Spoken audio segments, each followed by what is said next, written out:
Hello, and welcome back to another episode of the Western Canon Challenge, where we are reading the entirety of the Western literary canon out loud. Today we are continuing in The Well at the World's End, a tale by William Morris. We are on chapter 25, entitled The Fellowship Comes to Whiteness.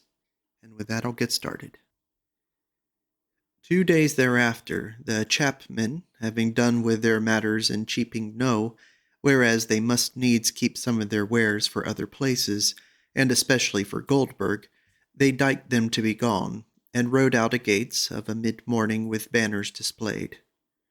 It was some 50 miles thence to Whiteness, which lay close underneath the mountains, and was, as it were, the door of the passes whereby men rode to Goldburg. The land which they passed through was fair, both of tillage and pasture, with much cattle therein. Everywhere they saw men and women working afield, but no houses of worthy yeomen or vavasors, or cots of good husbandmen. Here and there was a castle, or strong house, and here and there long rows of ugly hovels, or whiles houses, big, tall, and long, but exceeding foul and ill-favoured, such as Ralph had not yet seen the like of. And when he asked Clement concerning all this, he said, "It is as I have told thee, that here be no freemen who work afield, nay, nor villains either. All those whom you seen working have been bought and sold like to those whom we saw standing on the stone in the market of Cheaping Knowe, or else were born of such cattle. And each one of them can be bought and sold again, and they work not, save under the whip. And as for those hovels and the long and foul houses, they are the stables wherein this kind of cattle is harboured." Then Ralph's heart sank, and he said, "Master Clement, I prithee tell thee, were it possible that the damsel whom I seek may be come to such a pass as one of these?" "Nay," quoth Clement, "that is little like to be. Such goodly wares are kept for the adornment of great men's houses. True it is that whiles the house thralls be sent into the fields for their punishment, yet not such as she, unless the master be wholly wearied of them, or if their wrath outrun their wits, for it is more to the master's profit to chastise them at home. So keep a good heart, I bid thee, and maybe we shall have tidings at Whiteness." So Ralph refrained his anxious heart, though forsooth his thought was much upon the damsel and of how she was faring. It was not till the 3rd day at sunset that they came to Whiteness, for on the last day of their riding they came amongst the confused hills that lay before the great mountains, which were now often hidden from their sight. But whenever they appeared through the opening of the near hills, they seemed very great and terrible, dark and bare and stony. And Clement said they were little better than they looked from afar. As to Whiteness, they saw it a long way off, as it lay on a long ridge at the end of a valley. And so long was the ridge, that behind it was nothing green, naught but the huge and bare mountains. The westering sun fell upon its walls and its houses, so that it looked white indeed against those great cliffs and crags, though, said Clement, that these were yet a good way off. Now when, after a long ride from hither end of the valley, they drew nigh to the town, Ralph saw that the walls and towers were not very high or strong, for so steep was the hill whereon the town stood that it needed not. Here also was no great castle within the town, as at Cheaping Knowe, and the town itself nothing so big, but long and straggling along the top of the ridge. Cheaping Knowe was all builded of stone, but the houses were of timber, for the most part, done over with pargeting and whitened well. Yet was the town more cheerful of aspect than Cheaping Knowe, and the folk who came thronging about the chapmen at the gates not so woebegone and goodly enough. Of the Lord of Whiteness, Clement told that he paid tribute to him of Cheaping Knowe rather for love of peace than for fear of him, for he was no ill lord, and free men lived well under him.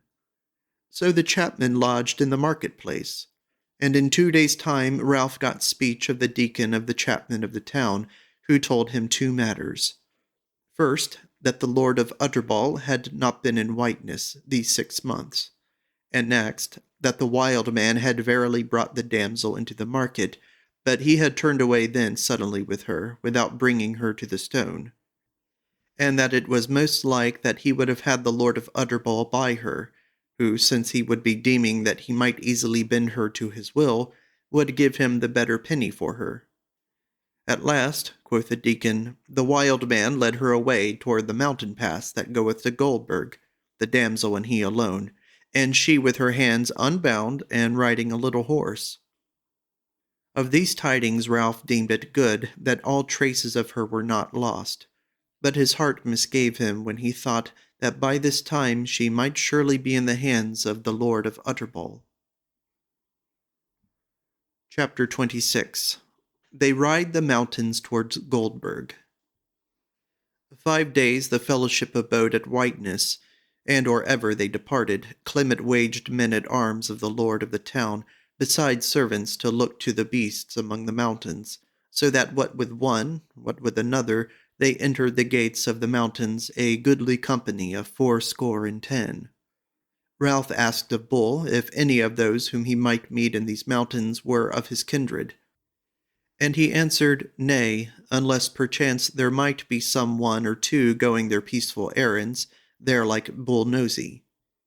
So Ralph armed him with a good sword and shield, and would have given him a steel hood also, but he would not bear it, saying that if sword and shield could not keep his head, he had well earned a split skull. 7 days they rode the mountains, and the way was toilsome and weary enough.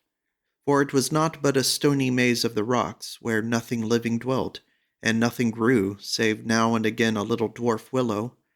Yet was there not worse to meet save toil, because there were overstrong for the wild men to meddle with them, whereas the kindreds thereabout were but feeble. But as it drew towards evening on the 7th day, Ralph had ridden a little ahead with Bull alone. If he might perchance have a sight of the ending of this grievous wilderness, as Clement said might be, since now the way was downhill, and all waters ran east. So as they rode, and it was about sunset, they saw something lying by a big stone under a cliff. They drew nigh, and saw a man lying on his back, and they deemed he was dead. So Bull went up to him, and leapt off his horse close by him, and bent over him. But straightway cast up his arms, and set up a long wailing whoop, and then another, and another, so that they that were behind it heard it, and came up upon the spur. But Ralph leapt from his horse, and ran up to Bull, and said, What aileth thee to whoop and wail? Who is it?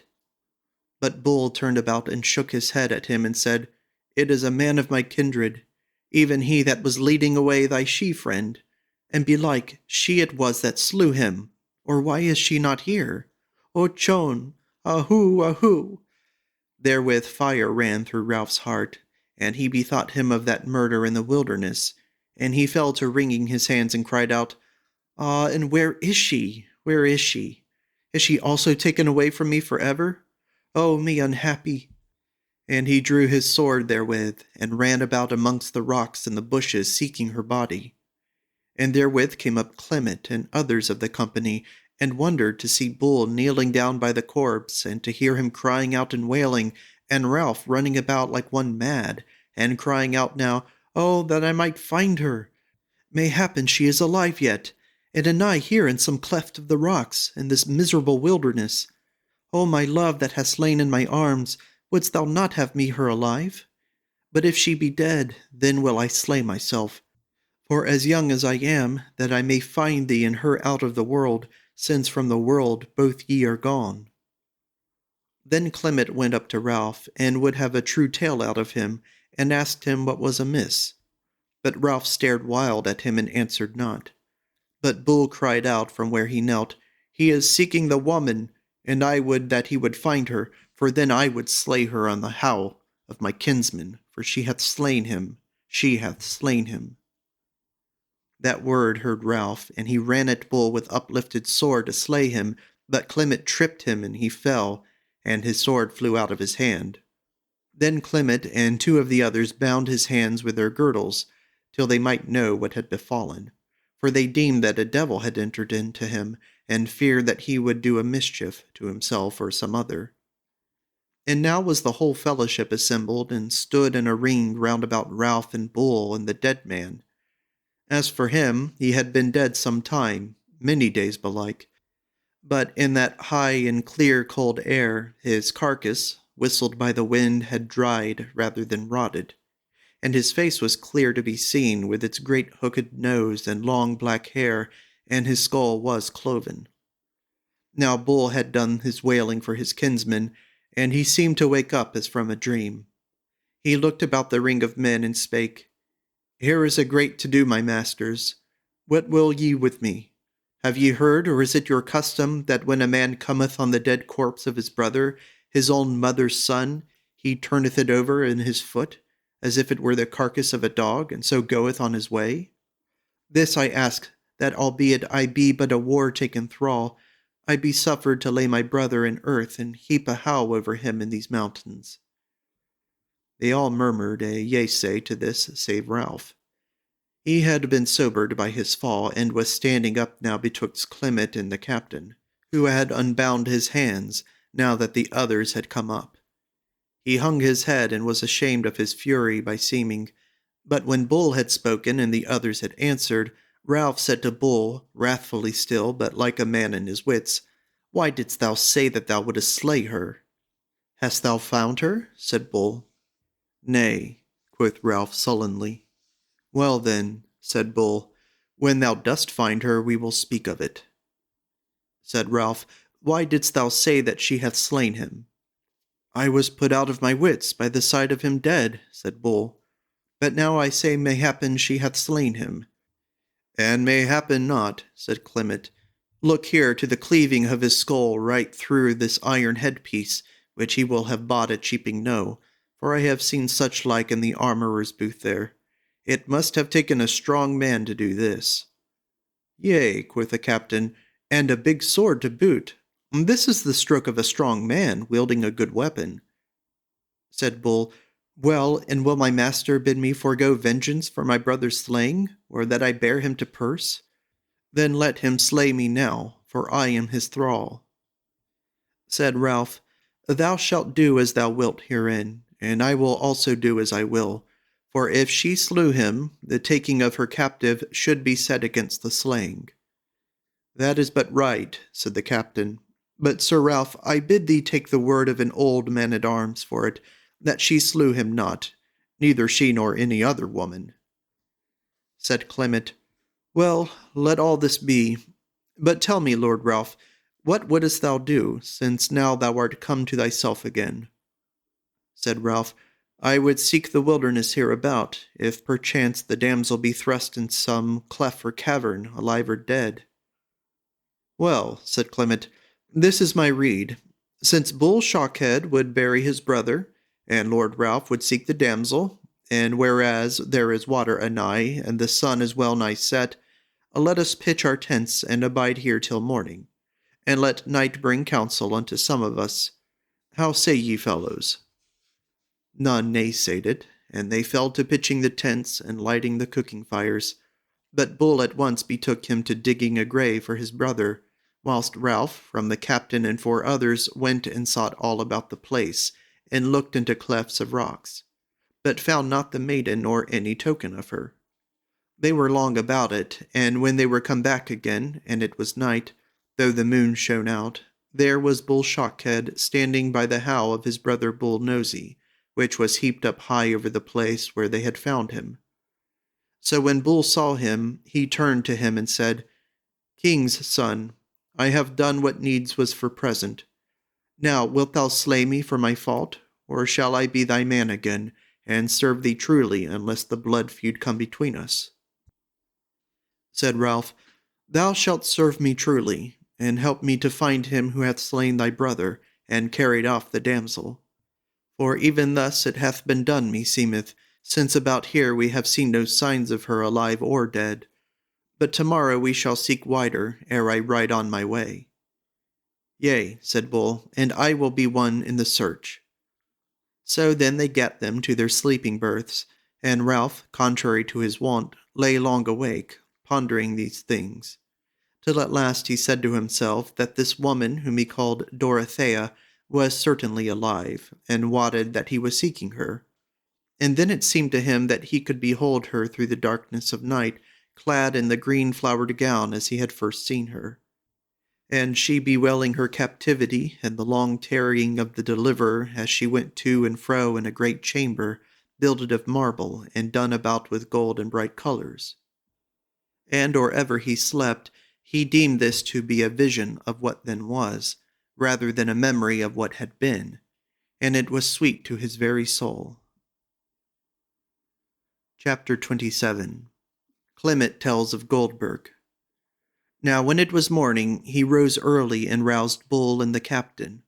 And they searched in divers places where they had not been the night before, and even a good way back about the road they had ridden yesterday, but found no tidings. And Ralph said to himself that this was not but what he had looked for after the vision of the night. So he rode with his fellows, somewhat shamefaced, that they had seen that sudden madness in him, but was presently of better cheer than he had been yet. He rode beside Clement as they went downhill speedily, and the wilderness began to better, and there was grass at whiles, and bushes here and there. A little after noon, they came out of a pass cleft deep through the rocks by a swift stream, which had once been far greater than then, and climbed up a steep ridge that lay across the road. And looking down from the top of it, they beheld the open country again. But this was otherwise from what they had beheld from the mountain's brow above Cheaping Knowe. For thence the mountains beyond Whiteness, even those that they had just ridden, were clear to be seen like the wall of the plain country. But here looking adown, the land below them seemed but a great spreading plain with no hills rising from it, save that far away they could see a certain break in it, and amidst that something that was brighter than the face of the land elsewhere. Clement told Ralph that this was Goldburg, and that it was built on a gathering of hills not great, but going up steep from the plain. And the plain, said he, was not so wholly flat and even as it looked from up there, but swelled at whiles into downs and low hills. He told him that Goldburg was an exceeding fair town to behold, that the Lord who had built it had brought from over the mountains masons and woodwrights and artificers of all kinds, that they might make it as fair as might be, and that he spared on it neither wealth, nor toil, nor pains. For in sooth he deemed that he should find the well at the world's end, and drink thereof, and live long and young and fair past all record. Therefore had he builded this city to be the house and home of his long-enduring joyance.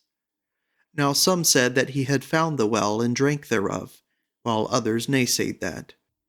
But all deemed that they knew how that Goldburg was not done building, ere that lord was slain in a tumult, and that what was then undone was cobbled up after the uncomely fashion of the towns thereabout. Clement said, moreover, that, this happy lord dead, things had not gone so well as there had been looked for.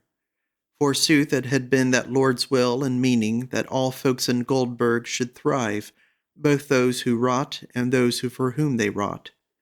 But it went not so, but there were many poor folk there and few wealthy. Again said Clement, that though the tillers and toilers of Goldburg were not for the most part mere thralls and chattels, as in the lands beyond the mountains behind them, yet were they little more thriving for that cause, whereas they belonged not to a master who must at worst feed them, and to no manor whose acres they might till for their livelihood, and on whose pastures they might feed their cattle. Nor had they any to help or sustain them against the oppressors and the violent man, so that they toiled and swinked and died with none heeding them, save they that had the work of their hands good cheap. And they forsooth heeded them less than their draught beasts, whom they must needs buy with money, and whose bellies they must needs fill, whereas these poor wretches were slaves without a price. And if one died, another took his place on the chance that thereby he might escape present danger by hunger, for there was a great many of them. Chapter 28. Now they come to Goldburg. That night they slept yet amongst the mountains, or rather in the first of the hill country at their feet. But on the morrow they rode down into the lowlands, and thereby lost all sight of Goldburg.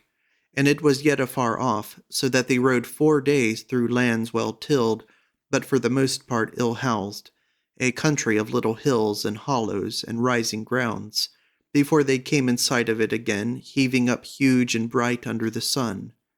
It was built partly on 3 hills, the buttresses of a long ridge which turned a wide river, and on the ridge itself, and partly on the flat shore of the river on either side, hillward and plainward.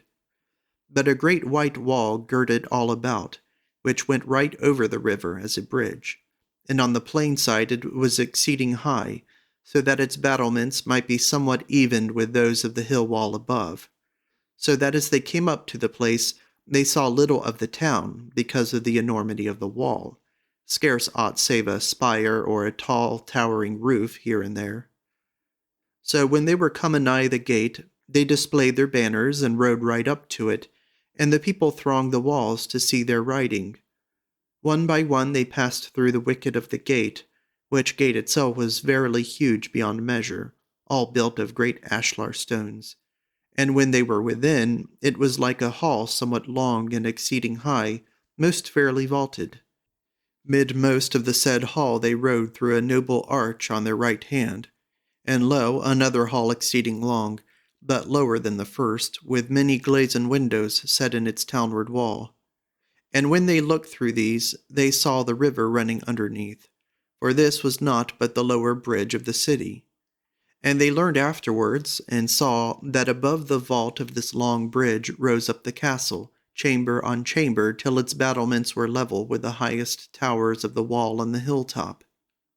Thus they passed the bridge, and turning to the left at its ending, came to the water street of Goldburg, where the river with wide quays on either side thereof ran betwixt the houses. As for these, beneath the dwellings went a fair arched passage, like the ambulatory of an abbey, and every house all along this street was a palace for its goodliness.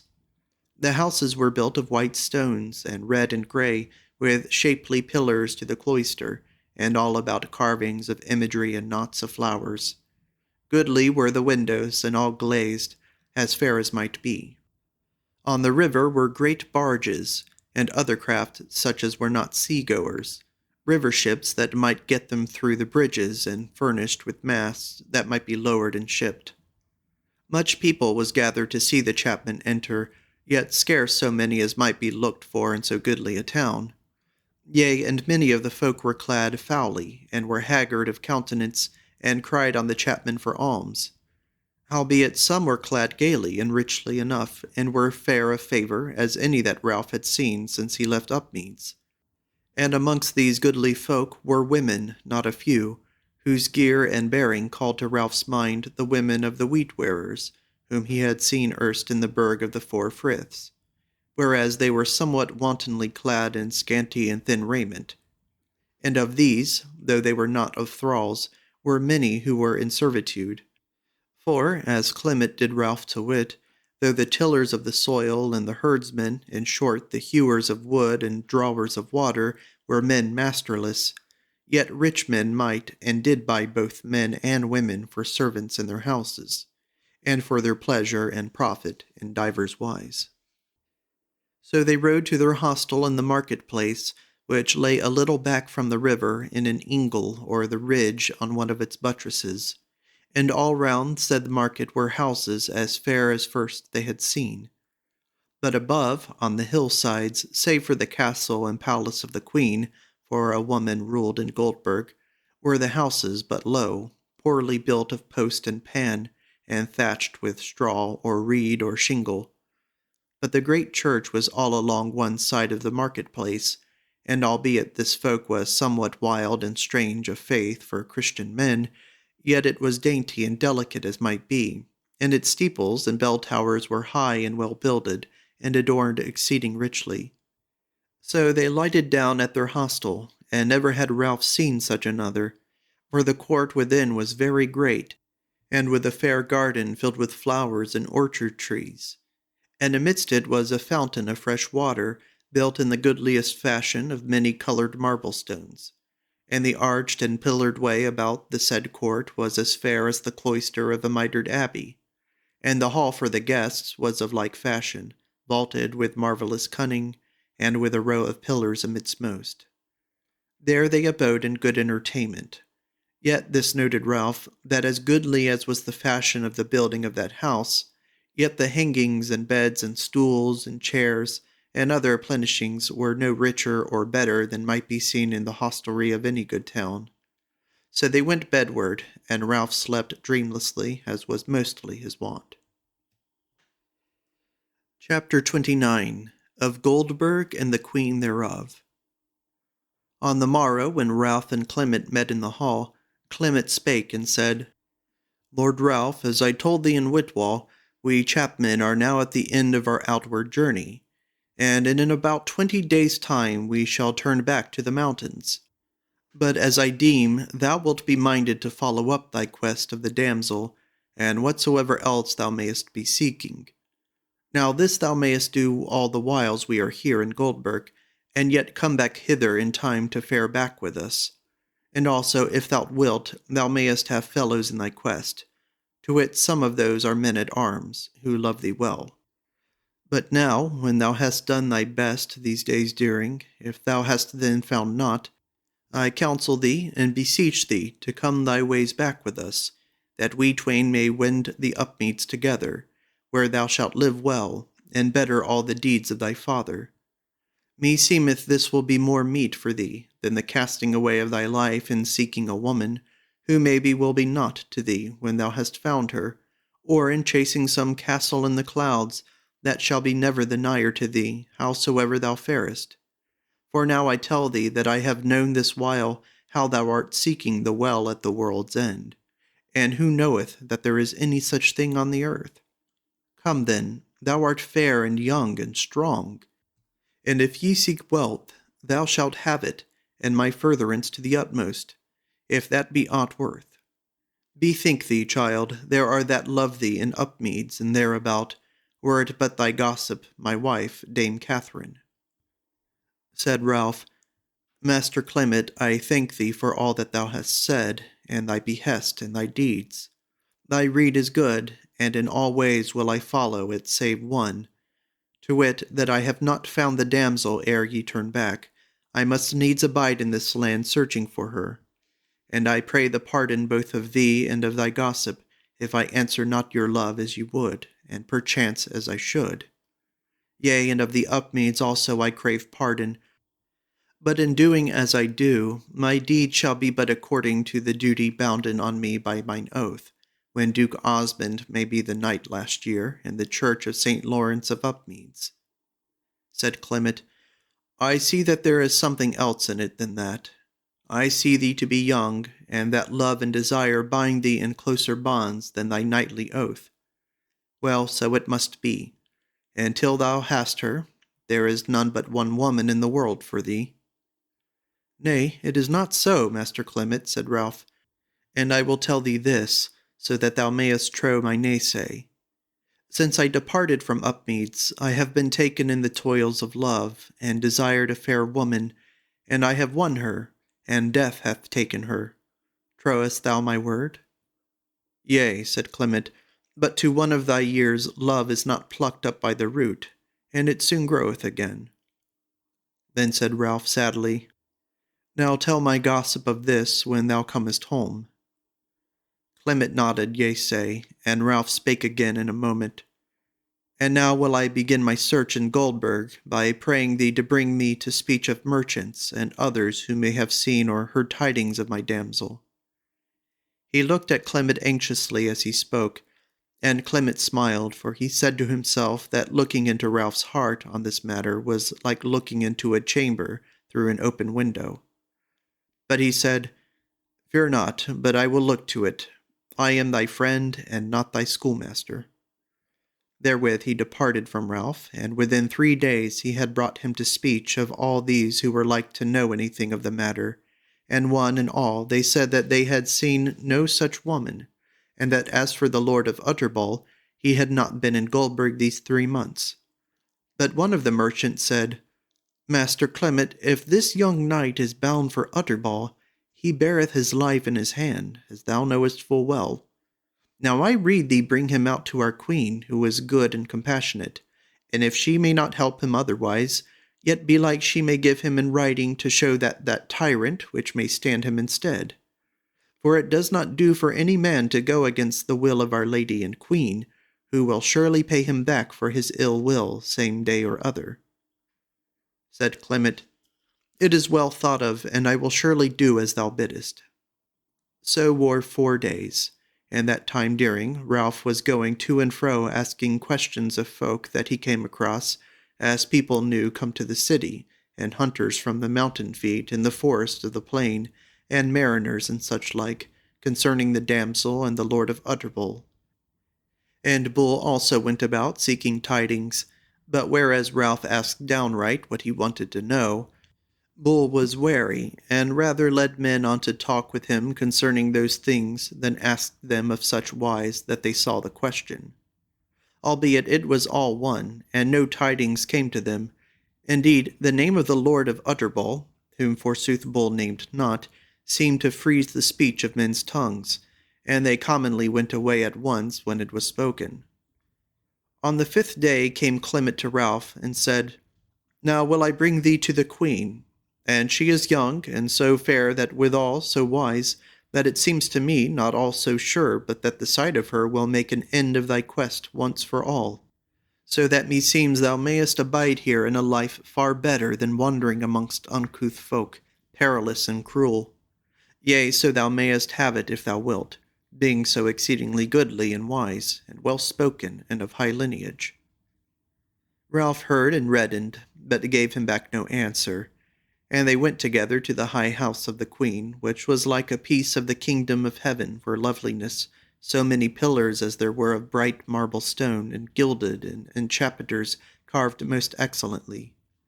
Not many hangings on the walls, for the walls themselves were carven, and painted with pictures in the most excellent manner. The floors withal were so dainty that they seemed as if they were made for none but the feet of the fairest of women. And all this was set amidst of gardens, the like of which they had never seen. But they entered without more ado, and were brought about by the pages to the lady's innermost chamber. And if the rest of the house were goodly, this was goodlier, and a marvel, so that it seemed wrought rather by goldsmiths and jewelers than by masons and carvers. Yet indeed many had said with Clement that the queen who sat there was the goodliest part thereof. Now she spake to Clement and said, Hail, merchant, is this the young knight of whom thou tellest?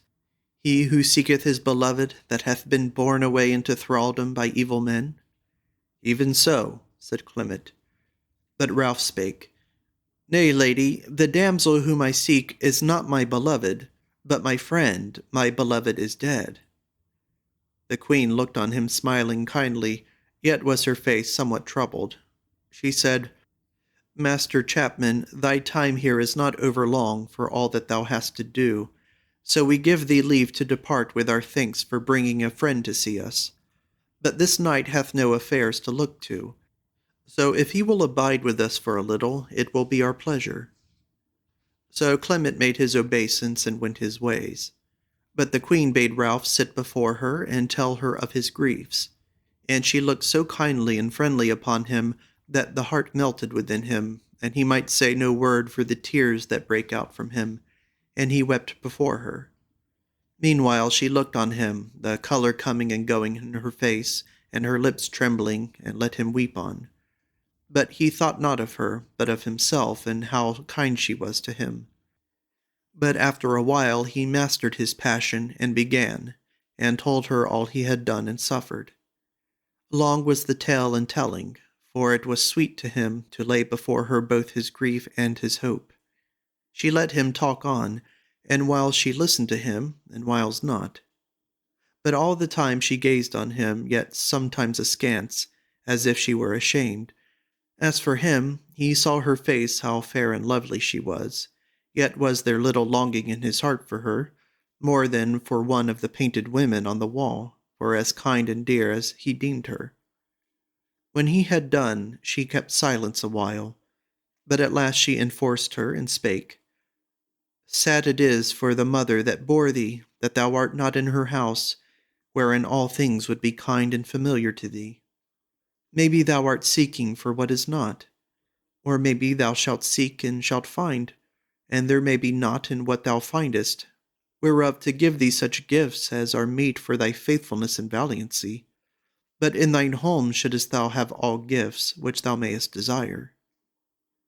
Then was she silent a while, and then she spake again. Yet must I needs say that I would that thine home were in Goldburg. He smiled sadly and looked on her, but with no astonishment. And indeed he still scarce thought of her as he said, Lady and Queen, thou art good to me beyond measure. Yet, look you, one home I had, and left it. Another I looked to have, and I lost it. And now I have no home. Maybe in days to come I shall go back to mine old home, and whiles I wonder with what eyes it will look on me.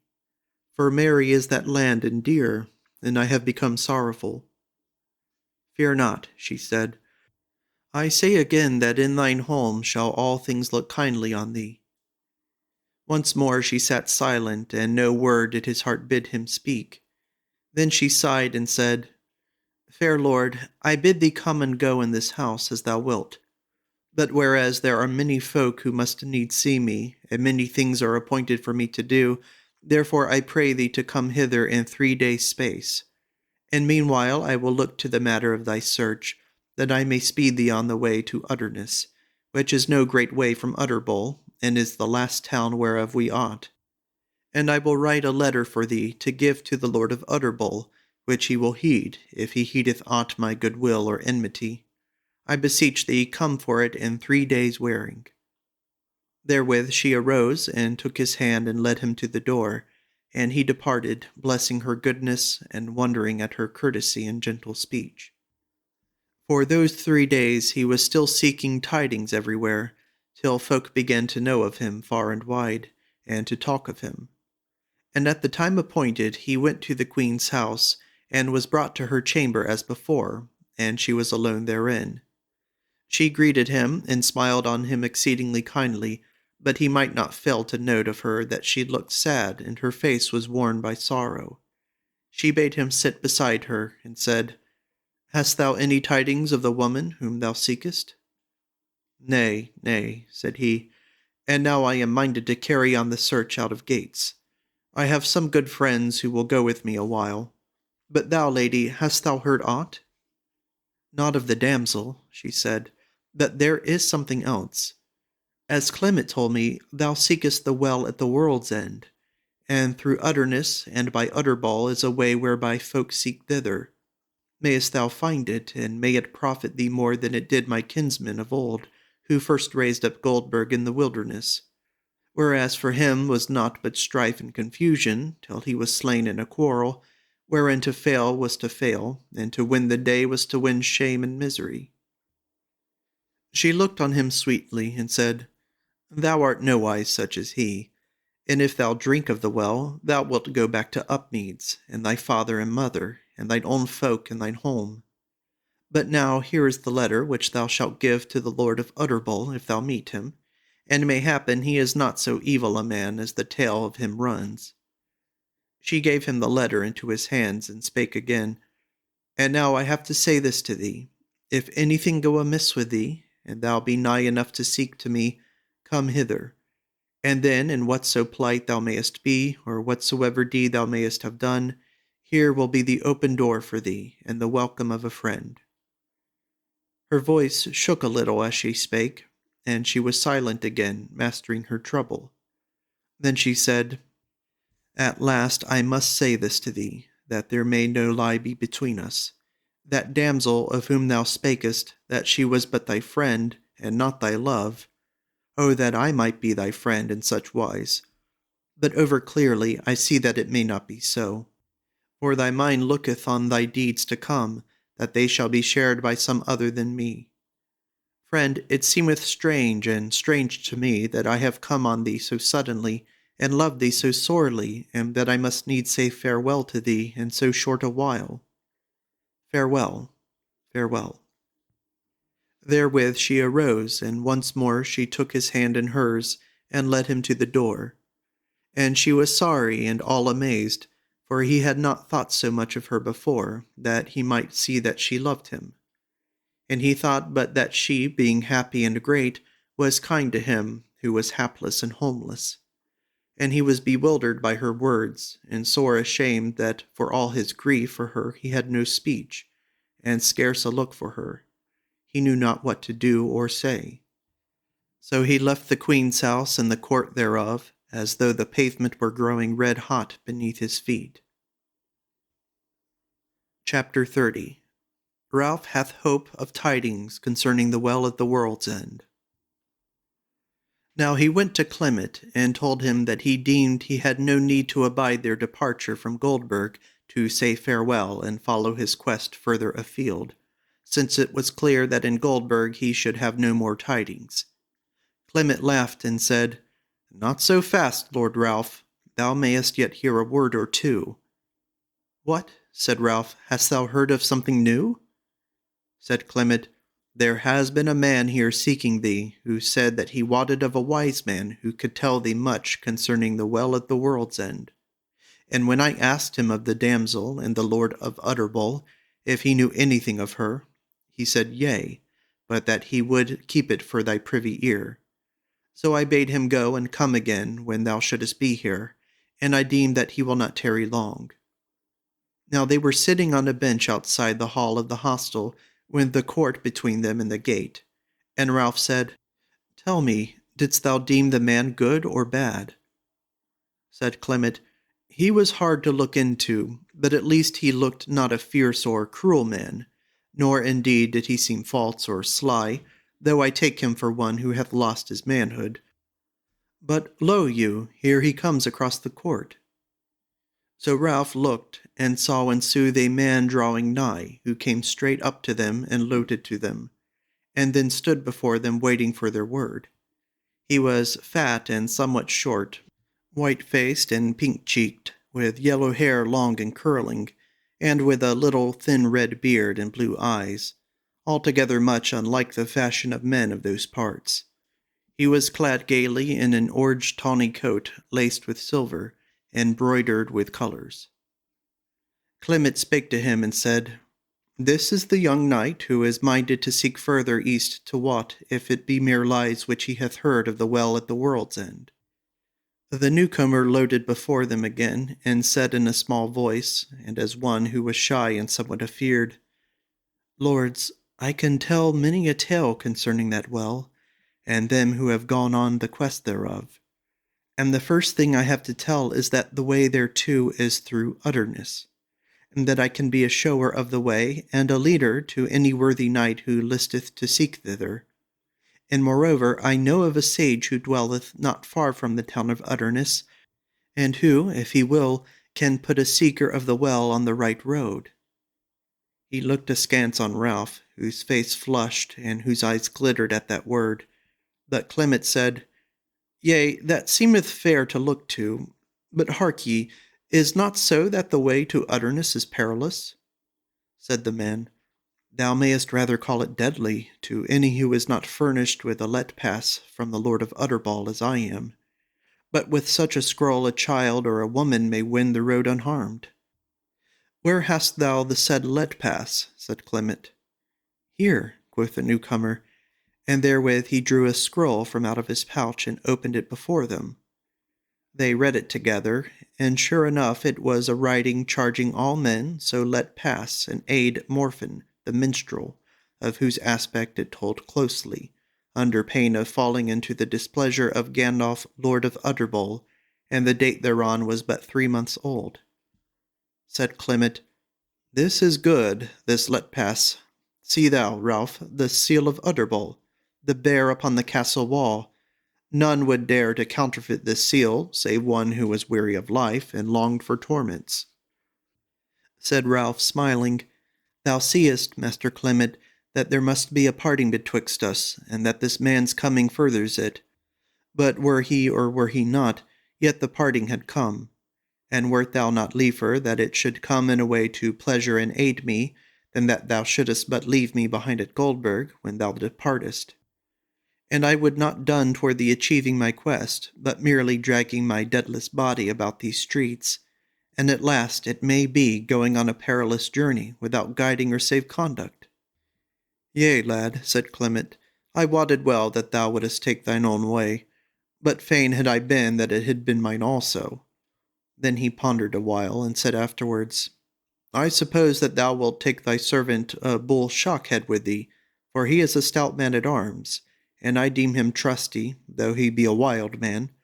But one man is of little avail to a traveller on a perilous road, so if thou wilt, I will give leave and license to 50 of our sergeants to follow thee on the road.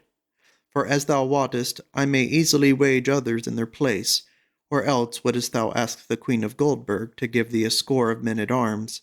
She looked to me the other day as one who would deny thee few of thine askings. Ralph blushed red, and said, Nay, I will not ask her this. Then he was silent, and the newcomer looked from one to the other, and said nothing. At last Ralph spake, Look you, Clement, my friend, I wot well how thou wouldest make my going safe, even if thou were at thy loss, and I thank thee for it. But I deem I shall do no better than putting myself into this man's hands, since he has a let pass for the lands of him of Utterbol. And meseemeth from all that I have heard, that 50 or 10, or for the matter of that 100 men-at-arms would not be enough to fight a way to Utterbol. And their gathering together would draw folk upon them who would not meddle with 2 men journeying together, even if they had no let pass of this mighty man. Clement sighed and grunted, and then said, Well, Lord, maybe thou art right. Yea, said the guide, he is as right as may be. I have not spoken before, lest ye might have deemed me untrusty, but now I tell thee this, that never should a small band of men unknown win through the lands of the Lord of Utterbol, or the land debatable that lieth betwixt them and Goldburg. Ralph nodded friendly at him as he spake, but Ralph looked on him sternly. Yet the man beheld his scowling face innocently, and took no heed of it. Then said Ralph, As to Bull Shockhead, I will speak to him anon, but I will not take him with me. For indeed I fear lest his mountain pride grow up over greenly at whiles, and entangle me in some thicket of peril hard to win out of. Well, said Clement, and when wilt thou depart? Tomorrow, said Ralph, if my faring fellow be ready for me by then.